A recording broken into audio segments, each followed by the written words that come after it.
How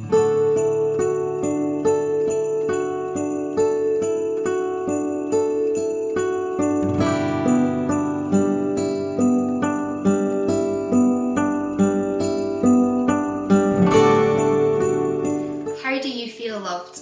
Are you the kind of person who loves receiving a gift? A little bit like this one that I'm trying to wrap. Or are you the kind of person who, if someone does something really nice for you, it makes you feel really special? Or maybe you're like me. You're the kind of person who really appreciates quality time with somebody, going for a coffee or a walk or having that important conversation. Or maybe it's words, kind words, or a touch of someone's hand, somebody giving you a hug. How do you feel loved? Christmas is all about love, but not the kind of love that changes and goes away. The kind of love that's everlasting, that stands the test of time, that gets through difficulty, that gets through challenge.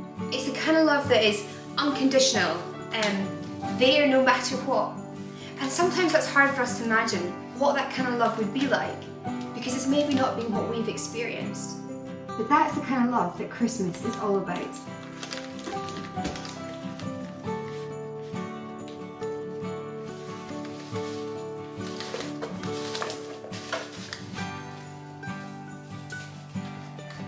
God gave his son to a hurting and world in pain because he loves us. This wasn't because I had my life sorted or things had gone well. In fact, it was the very opposite.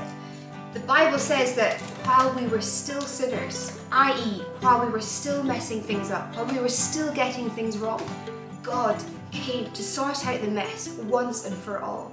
And this wasn't because we sorted things out, or it wasn't conditional on my response or my behaviour. In fact, it was the very opposite. It's a little bit like you really upsetting your friend or doing something wrong.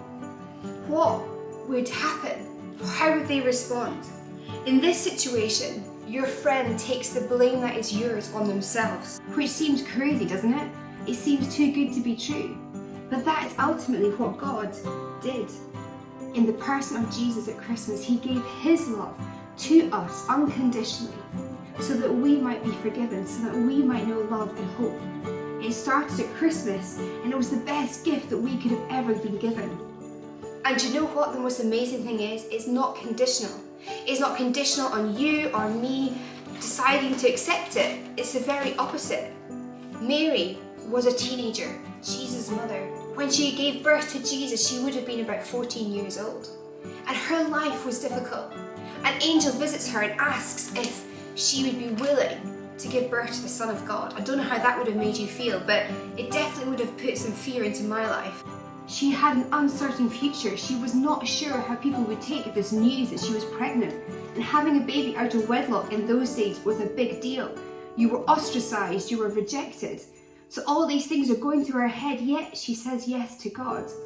Yes to bringing Jesus, the gift of love for you and me into the world, happened through somebody who was very poor and whose future seemed like a huge challenge. God is all powerful, although that is not what he's concerned with. He's more concerned about relating to us. He's more concerned about offering love to us. That is what the Bible is about. And this invitation, this gift of love at Christmas is given to us. It's the love that embraces me in my mess. It's the love that accepts me just as I am. The same way he accepted Mary. All he is asking for is a yes from us, and that is down to you and me. Will you say yes to God? Will you say yes, his invitation of love?